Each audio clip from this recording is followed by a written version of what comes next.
अगर एग्जाम्पल रासायनिक अभिक्रिया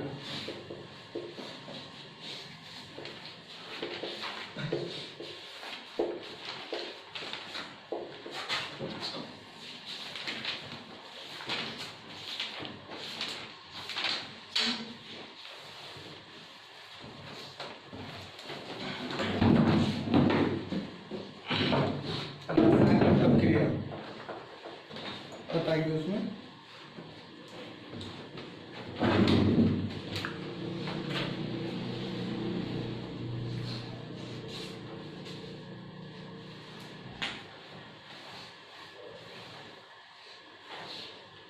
पदार्थों में होने वाले रासायनिक परिवर्तन को पदार्थों में होने वाले रासायनिक परिवर्तन को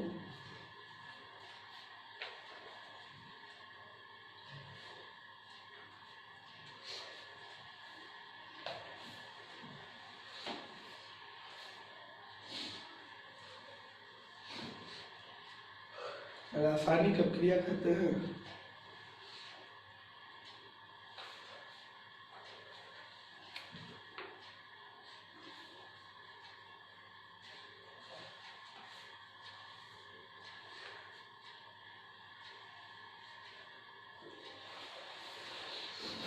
आपको तो कहीं ना कहीं रिएक्शन जब स्टार्ट किए थे तो ये बातें बताए थे कि परिवर्तन दो तरह का होता है, एक भौतिक परिवर्तन होता है, रासायनिक। भौतिक परिवर्तन टेम्परेरी होता है, अर्थात उसे हम फिर पूरी स्थिति में ला सकते हैं। जैसे पानी को एक बार फ्रीज करके बर्फ बना लें तो पानी बर्फ में बदल जाना एक भौतिक परिवर्तन है, क्योंकि फिर बर्फ को पानी बनाया जा सकता है। लेकिन दूध से एक बार दही बना लिया जाए तो फिर दही से दूध नहीं बना सकते।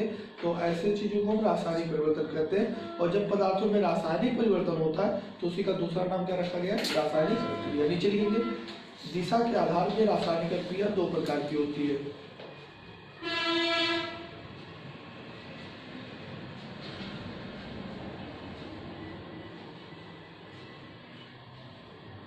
दिशा के आधार पर रासायनिक अभिक्रिया दो प्रकार की होती है।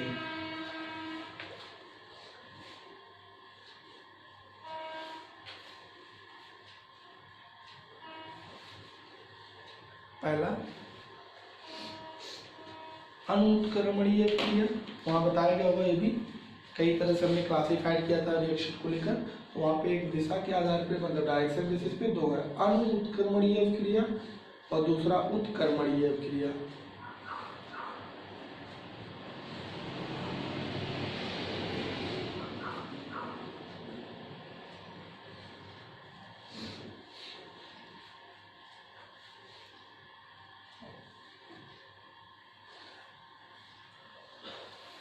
अनुत्क्रमणीय अभिक्रिया और उत्क्रमणीय अभिक्रिया। उसमें पहला नंबर एक लिखेंगे, वो है रासायनिक अभिक्रिया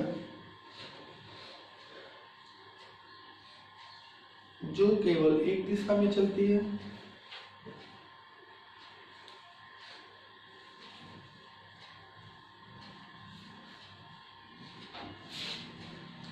जो केवल एक दिशा में चलती है।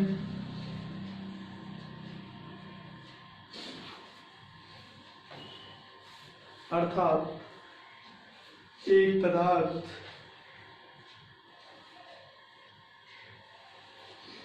दूसरे पदार्थ में बदलता रहता है।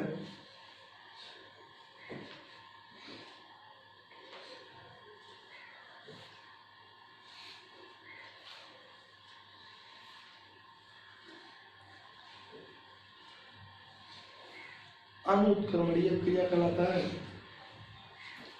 अनुत्क्रमणीय अभिक्रिया कहलाता है।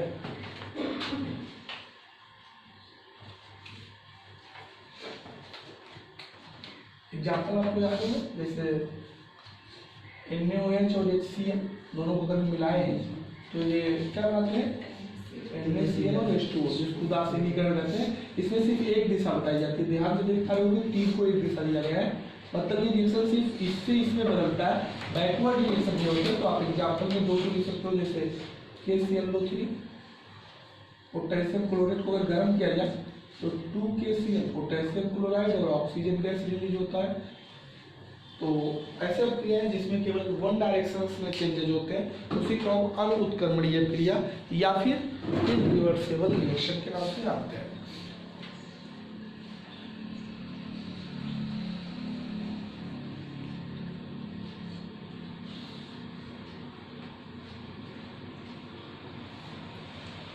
आगे बताएंगे नंबर 2, इसी का उल्टा बताएंगे, वह रासायनिक क्रिया जो दोनों दिशाओं में चलती है।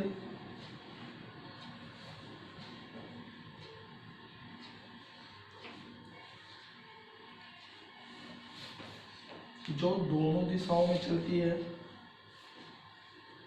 अर्थात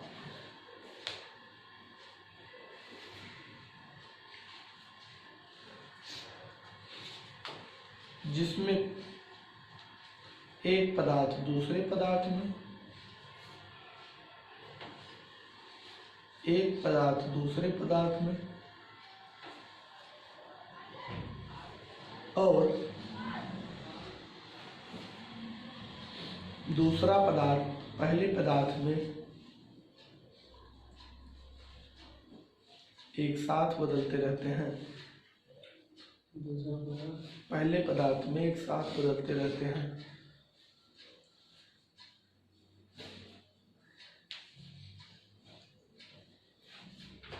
उत्क्रमणीय क्रिया कहलाती है।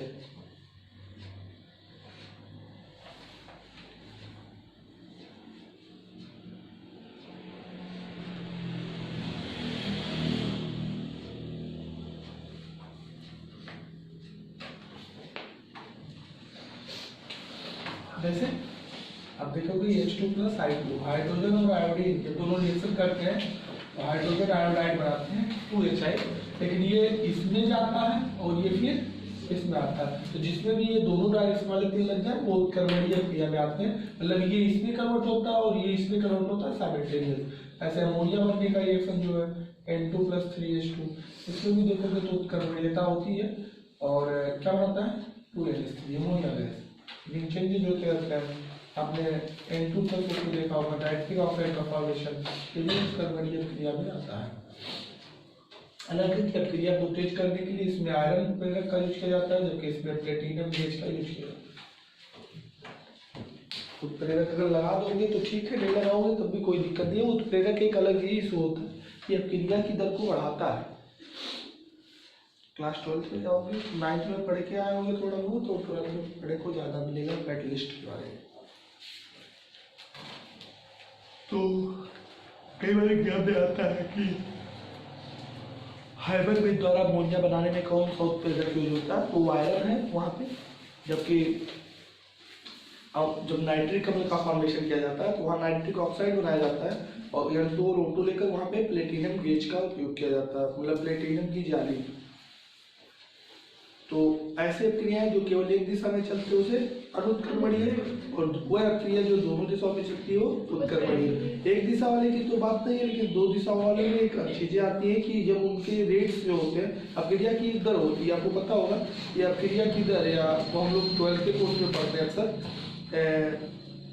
रासायनिक बलगति के नाम से एक चैप्टर होता है, वही पढ़ते हैं। लेकिन आपको पता होना चाहिए कि जब कोई दो क्रियाएं चलती हैं तो उनके अपने अपने रेट होते हैं। जैसे आपने देखा होगा दूध से दही बनना एक स्लो रेट में चलता है, जबकि कागज का जलना एक फास्ट रेट में चलता है। तो जब हमारे दोनों डायरेक्शन में रिएक्शन चल रहे होते हैं, अर्थात रिएक्टेंट प्रोडक्ट में और प्रोडक्ट रिएक्टेंट में बदल रहा होता है, तो उनके रेट अलग अलग होते हैं, जो कि हमारे आपके द्रव्य अनुपाती क्रिया के नियम के अनुसार काम करते हैं, तो वो अलग अलग रेट होते हैं। लेकिन जब रेटों में साम्यावस्था आती है तो दोनों के रेट क्या हो जाते हैं, बराबर हो जाते हैं। मतलब पहले फॉरवर्ड रिएक्शन का रेट ज़्यादा होता है और बैकवर्ड रिएक्शन का रेट कम होता है, लेकिन धीरे धीरे फॉरवर्ड का घटता है और बैकवर्ड का बढ़ता है। मतलब अग्र क्रिया की दर बढ़ती है, घटती है, और पश्चात क्रिया की दर बढ़ती है, और एक घटेगा एक बढ़ेगा, तो इस समय क्या होगा, दोनों बराबर हो जाएंगे।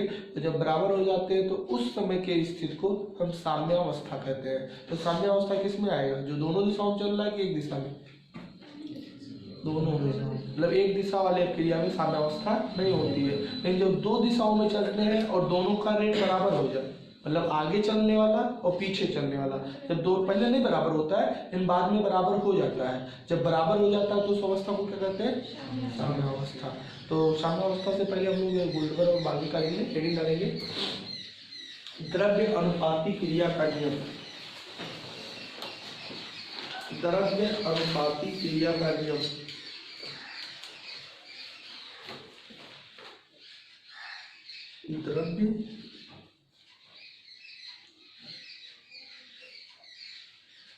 द्रव्य अनुपाती क्रिया का नियम।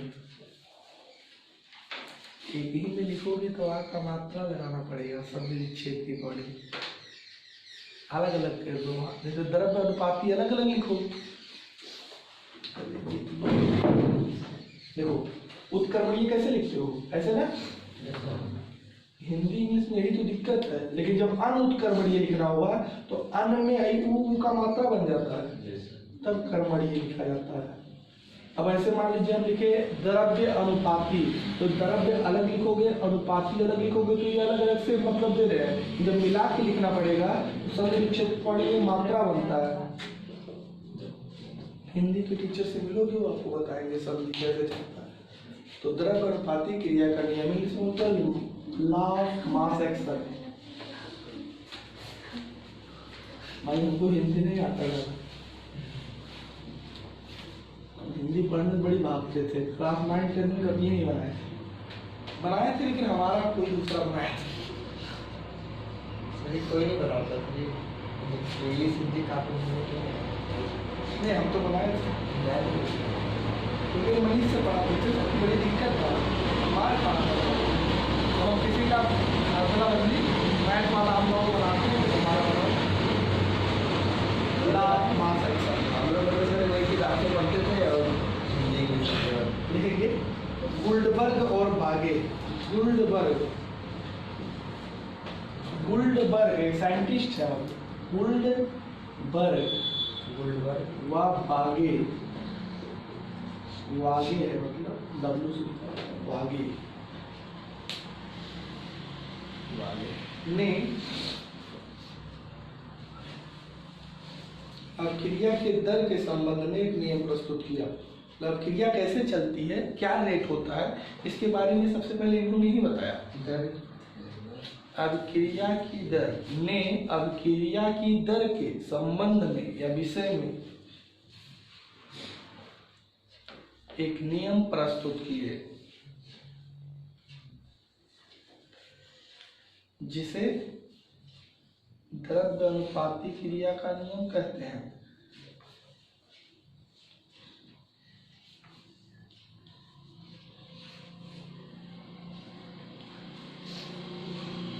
इस नियम के अनुसार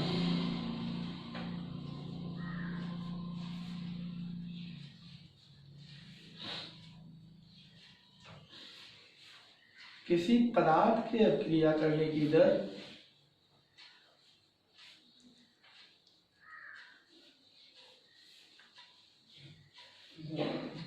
के अभिक्रिया करने की दर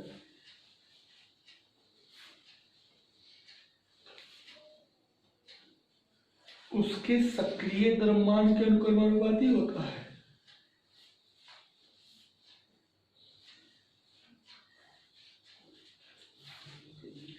ये द्रव्यमान के अनुक्रमानुपाती होता है।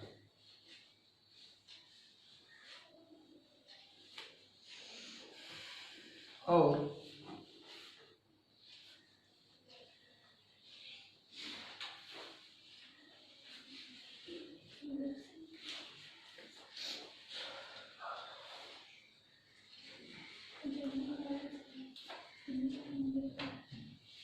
किसी अभिक्रिया की दर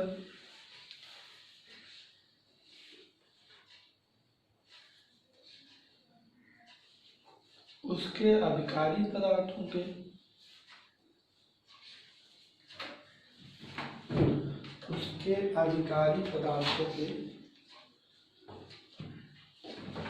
सक्रिय द्रव्यमानों के अभिकारी पदार्थों के सक्रिय द्रव्यमानों के घनफल के अनुक्रमानुपाती होता है।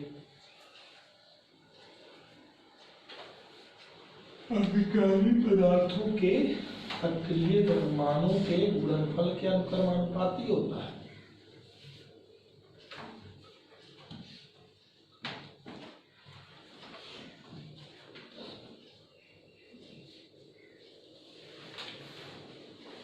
ये क्या कहते हैं कि अगर कोई भी पदार्थ क्रिया कर रहा है तो जितना ज्यादा वो होगा उतने तेज वो काम रिएक्शन चलेगा, और जितने कम होगा उतने रिएक्शन स्लो चलेगा। सक्रिय द्रव्यमान का मतलब उसकी सांद्रता होती है, मतलब अमाउंट होता है। अगर हम बात करें जैसे कि कागज आप जलाते हो तो कम कागज लोगे तो धीरे धीरे जलेगा, ज्यादा कागज लोगे तो तेज तेज चलेगा। मतलब कोई भी अब क्रिया जो चलेगी वो अमाउंट पे डिपेंड करेगा, ज्यादा अमाउंट रहेगा तो तेज चलेगा और कम अमाउंट रहेगा तो धीरे चलेगा। मतलब जितने ज्यादा सक्रिय द्रव्यमान रहेगा उतने तेज चलेगा। अनुक्रमानुपाती कहने का मतलब ये है।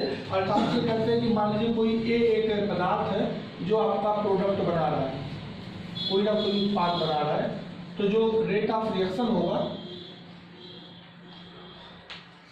मतलब क्रिया की जो दर होगी वो अनुक्रमानुपाती होगा किसके, एक सक्रिय द्रव्यमान को कोष्टक में लिखा जाता है, मतलब वो उसकी कंसंट्रेशन को बताता है। जब यहाँ इक्वल लगाओगे तो क्या जोड़ना पड़ेगा, कांस्टेंट। इसको हम जहाँ पे क्या बताएंगे, रेट कांस्टेंट या दर नियतांक, क्या बोलेंगे, दर नियतांक, या कहेंगे पे वेग स्थिरांक भी कहते हैं, चाहे वेग स्थिरांक हो चाहे दर नियतांक हो। लेकिन कब, जब कोई पदार्थ उत्पाद बना रहा होगा, क्या बना रहा होगा, उत्पाद, तो अब क्रिया की जो दर होगी, रेट ऑफ रिएक्शन जो होगा, क्रिया की दर, अब क्रिया के चलने की रेट होगी वो अनुक्रमानुपाती होगा, ऐसा ये बोलते हैं। वाह, जब कोई और बड़ा रिएक्शन चलेगा, जैसे ए बी दो लोग, सी तीन लोग हैं और अब बना रहे हैं क्या, प्रोडक्ट, तो ये तो एक पदार्थ था, इसमें अब तीन लोग आए हैं, तब ये बोल रहे हैं कि क्रिया की दर इनके गुणा के बराबर होगा। जो क्रिया की दर अब होगी वो ए का सक्रिय द्रव्यमान गुणे बी का सक्रिय द्रव्यमान गुणे सी का सक्रिय द्रव्यमान, या इक्वल लगाओगे कि कांस्टेंट आ जाएगा, ए बी, समझ में, जहाँ पे के वही है, क्या लिख सकते हैं के को, चाहे दर नियतांक हो तो चाहे वेग स्थिरांक हो। तो इन्हीं की बातों को हम बहुत आसानी से बताते हैं। गुल्डबर्ग और लागे ने क्या बताया है कि किसी भी पदार्थ करने की जो दर होती है, जो किसी पदार्थ का क्रिया करने की दर होती है, उसके सक्रिय द्रव्यमान के अनुपाती होता है, और जो किसी रासायनिक क्रिया की दर होती है, किसी रासायनिक क्रिया की दर होती है, उसके अभिकारी पदार्थ, मतलब जो क्रिया कर रहे हैं उनके रिएक्टेंट जो रिएजेंट्स हैं, उस अभिकारी पदार्थों की सक्रिय द्रव्यमानों के गुणनफल के अनुपाती होता है। ये दोनों बातें वो बताते हैं। इसके नीचे और भी लिख लेंगे, अगर उसमें नंबर आगे आ जाते हैं, जैसे 2a + 3b गिव्स आउट उत्पाद या प्रोडक्ट, तब अब क्रिया की दर कैसे लिखोगे, आपको पता होगा। अब क्रिया की दर उनके अकॉर्डिंग हम देखें, मान लेते हैं कि सब ए दो बार आया है, नहीं मतलब ए प्लस ए दो बार है ना, 2a को हम क्या लिख सकते हैं, ए, और उसके अकॉर्डिंग ए का दो बार गुणा होगा, तो हमारा ए पे क्या आएगा, स्क्वायर, मतलब ये आगे वाला नंबर का हम पावर से ले लेते हैं। बी तीन बार है, 3b का मतलब 3b है इसका, तो b गुणे b करेंगे तो 3 बार b पे क्या आएगा, क्यों, अर्थात के ए पे स्क्वायर बी पे, ऐसा लेते हैं, जहाँ पे क्या है। तो आपको ये गुल्डबर्ग और लागे की बात याद होनी चाहिए, और किसी पदार्थ के लिए, किसी अपक्रिया के लिए या किसी अपक्रिया में मोलों की संख्या अधिक हो तो कैसे हम अपक्रिया की दर लिखते हैं, वो आपको तैयार होना चाहिए। तीनों नीचे लिख दो।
अब निकालेंगे साम्यावस्था।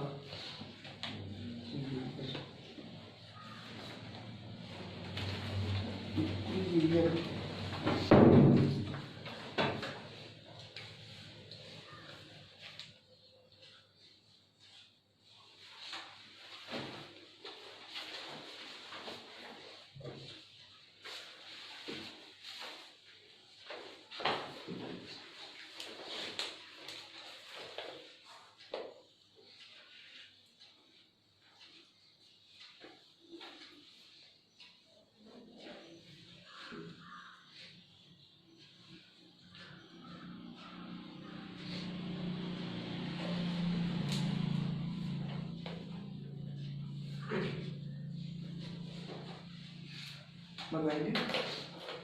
इक्विलिब्रियम किसमें आता है? दोनों दिशाओं वालों में ना। क्या होता है? दोनों दिशाओं की दर क्या हो जाती है? बराबर। जब दोनों दिशाओं, जैसे आगे चलने वाला रिएक्शन और पीछे चलने वाला रिएक्शन, दोनों का दर अगर बराबर हो जाए, दोनों सेम रेट से चलने लगे, तब जाकर वो क्या हो गया? इक्विलिब्रियम हो गया। तो हम बताते हैं किसी भी कर्मणीय क्रिया में वह अवस्था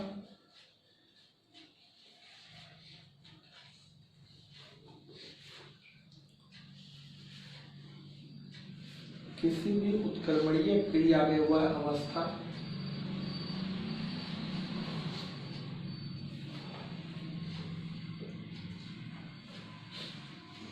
जिस पर अग्रक्रिया की दर, अग्रक्रिया की दर, अग्र माने आगे चलने वाली, तथा पश्च पाद बड़ा वाला सकादा सा उच्चार, पश्च अक्रिया की दर समान होती है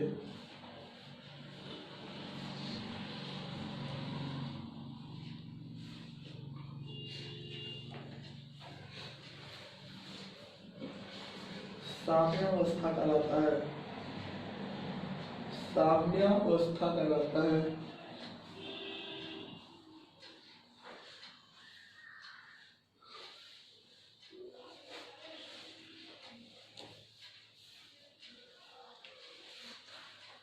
लाइन छोड़ के लिखेंगे। अग्रक्रिया साम्यावस्था पर, साम्यावस्था पर, साम्यावस्था पर अग्र अक्रिया, साम्यावस्था पर अग्र अक्रिया के वेग स्थिरांक और पश्च क्रिया के वेग स्थिरांक के अनुपात को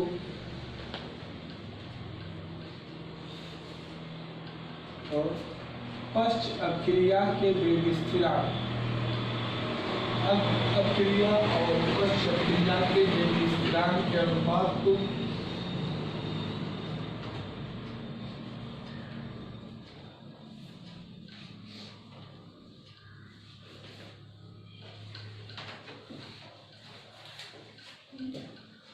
साम्य स्थिरांक कहते हैं, साम्य स्थिरांक कहते हैं।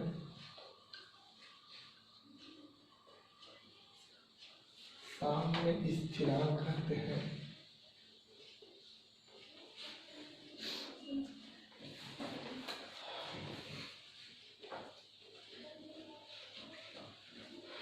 देखो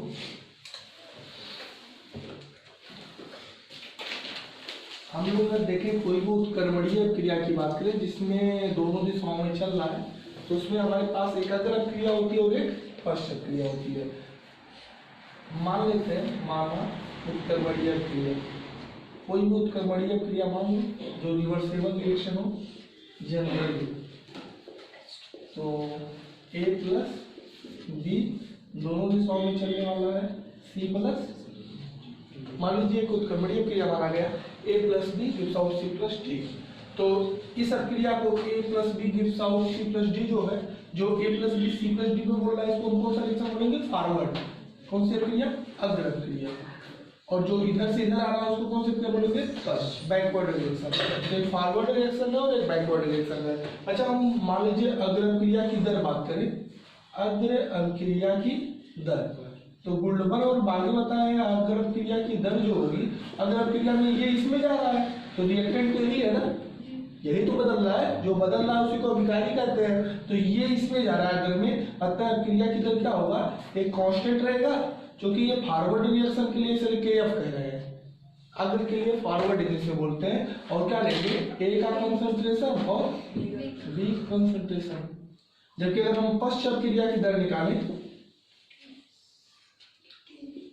पश्च अपक्रिया की दर, रेट ऑफ बैकवर्ड रिएक्शन, तो बैकवर्ड रिएक्शन में एक कांस्टेंट आएगा, बट उसके कांस्टेंट को क्या लिखेंगे? केबी, क्योंकि बैकवर्ड रिएक्शन है तो इसलिए केबी लिख रहे हैं। लेकिन पश्च अपक्रिया इधर आ रहा है तो ये रिएक्टेंट हुआ, ये प्रोडक्ट हुआ, यहाँ क्या लिया जाएगा? सी का कंसंट्रेशन। और क्योंकि अग्र वाले क्रिया में ए बी रिएक्टेंट है, ये सी डी में बदल रहा है, और पश्च वाले में सी डी रिएक्टेंट है, ये इसमें बदल रहा है। तो जो बदलता है उसी को लेना होता है। तो गुल्डबर्ग और बागे बताया कि जब आगे वाली क्रिया चल रही है तो इनके कंसंट्रेशन का मल्टीप्लाई लेना पड़ेगा, और जब पश्च वाला चल रहा है तो इनके कंसंट्रेशन का मल्टीप्लाई लेना होगा। और साम्यावस्था अभी भी डिफाइन की हो, क्या है साम्यावस्था? ऐसी अवस्था जब अपक्रिया की अग्र अपक्रिया की दर और पश्च अपक्रिया की दर बराबर हो जाए, मतलब जो आगे चलने वाला रेट है और जो पीछे चलने वाला रेट है दोनों बराबर हो जाए तो उसे हम साम्यावस्था कहते हैं। अर्थात साम्यावस्था पर अगर देखा जाए तो जो अग्र अपक्रिया की दर होती है वो बराबर होती है पश्च अपक्रिया की दर, क्योंकि साम्यावस्था हम तभी कहते हैं जब हमारा अग्र अपक्रिया की दर पश्च अपक्रिया की दर के बराबर होती है। अर्थात अग्र अपक्रिया की दर के एफ ए इंटू बी बराबर रखा जाएगा के बी सी इंटू डी, जहाँ पे यहाँ के एफ क्या है? वेग स्थिरांक। के एफ क्या है? वेग स्थिरांक, लेकिन किसका? अग्र अपक्रिया का, इसीलिए एफ लगा है फॉरवर्ड। तो अग्र अपक्रिया का वेग स्थिरांक है, दर नियतांक भी कह सकते हो, चाहे वेग स्थिरांक हो चाहे दर नियतांक हो। और केबी कहाँ यहाँ पे क्या है? केबी भी है, लेकिन ये पश्च अपक्रिया का है, इसलिए बैकवर्ड के लिए भी लगाया गया है वेग स्थिरांक।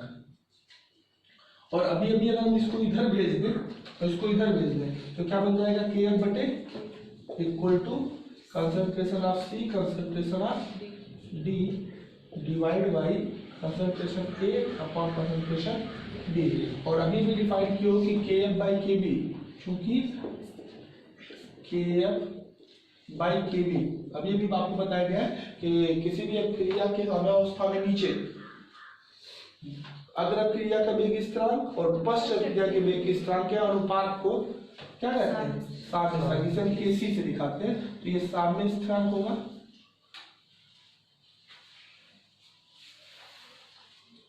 ठीक है, साम्य स्थिरांक इक्विलिब्रियम कांस्टेंट कहते हैं। तो हम वहां पे क्या लिख सकते हैं?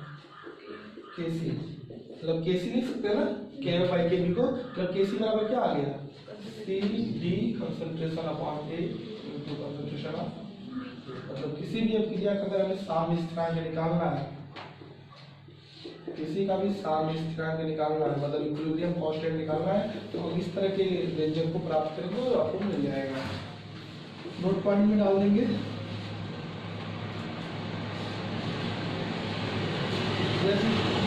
आगे कोई नंबर आता है, N1 plus N2B gives out N3C plus N4D, तब क्या करते?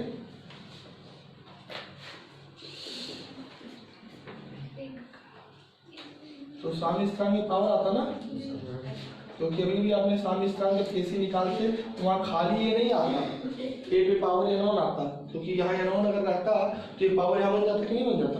अर्थात हम तब केसी लिखते हैं सी पे पावर क्या पावर?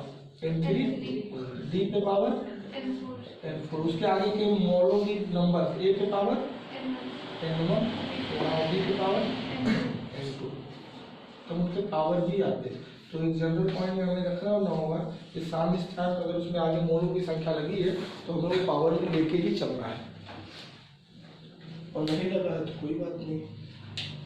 तो यहाँ से जो परिभाषा आपको बेहतरीन आना चाहिए, साम्यावस्था क्या है और साम्य स्थिरांक क्या है। किसी भी कर्मणीय क्रिया की वह अवस्था जब अग्र और पश्चात क्रियाओं की दरें बराबर हो जाती हैं उसे साम्यावस्था कहते हैं। और ऐसी स्थिति में अग्र क्रिया के वेग स्थिरांक और पश्चात क्रिया के वेग स्थिरांक के अनुपात को साम्य स्थिरांक कहते हैं, जिसे केसी से दिखाते हैं। चैप्टर पढ़ा चुके हैं जी।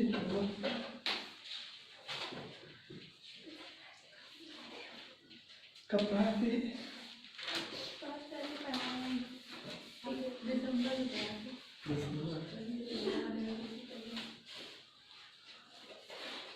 इसके बाद आयनिक सौन, ऊष्मागति, समानता,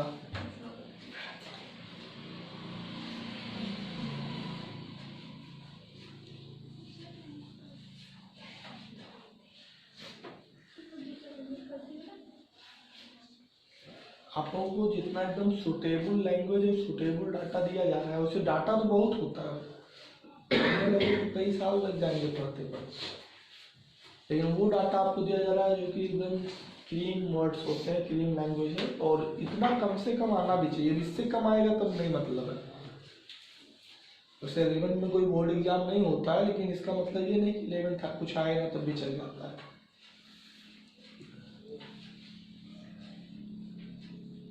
और जो जिस तरह आपको बताया जा रहा है, जो टॉपिक्स बताए जा रहे हैं, वो भी आसान लैंग्वेज में बताया जा रहा है। थोड़ा सा भी प्रैक्टिस करोगे तो आपके कंटिन्यू माइंड में रहेगा कि हमें क्या लिखना होता है या किसका क्या मतलब है।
आगे आपको जो लाइन छोड़ी थी ना, दूसरा नोट पॉइंट केसी का मात्रक। किसी भी जानते हैं फिजिक्स नहीं है कि एक बार आपका बल का मात्रक न्यूटन बन गया तो जब चाहो तो मात्रक लगाते हो। यहाँ हर एक रिएक्शन में मात्रक बदलता रहेगा, और किसी का जो मात्रक होता है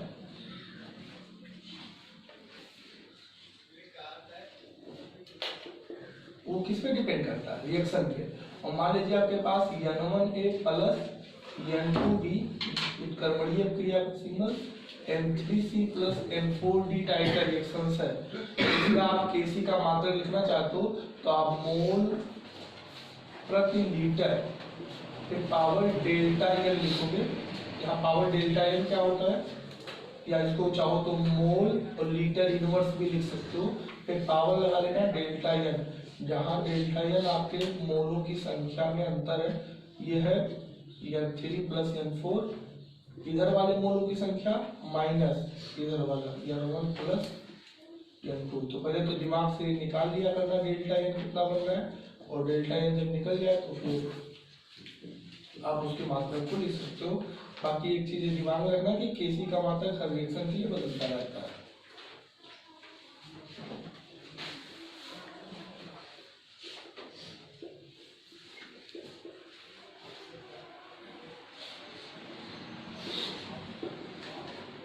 लास्ट है साम्यावस्था का ग्राफ में निरूपण।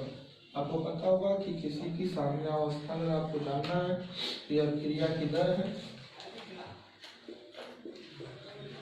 रेट ऑफ रिएक्शन, और ये समय है। इनके बीच अगर ग्राफ खींचा जाए आपको पता होगा कि अगर क्रिया की दर पहले कुछ होता है और फर्स्ट क्रिया की दर पहले शून्य होती है, मूल बिंदु होता है।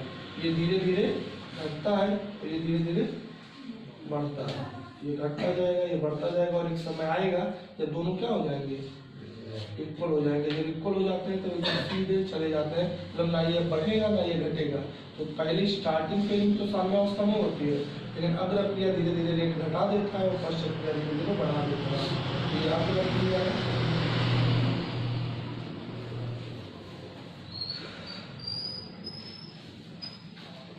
ये पश्च क्रिया है।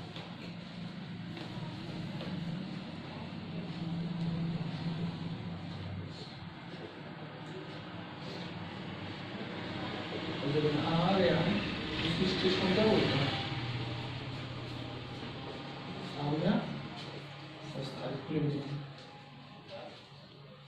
जब दोनों के रेट बराबर हो जाते हैं तो ग्राफ से भी आप इनको बता सकते हो कि कैसे हमारे इक्विलिब्रियम को शुरू किया जाता है।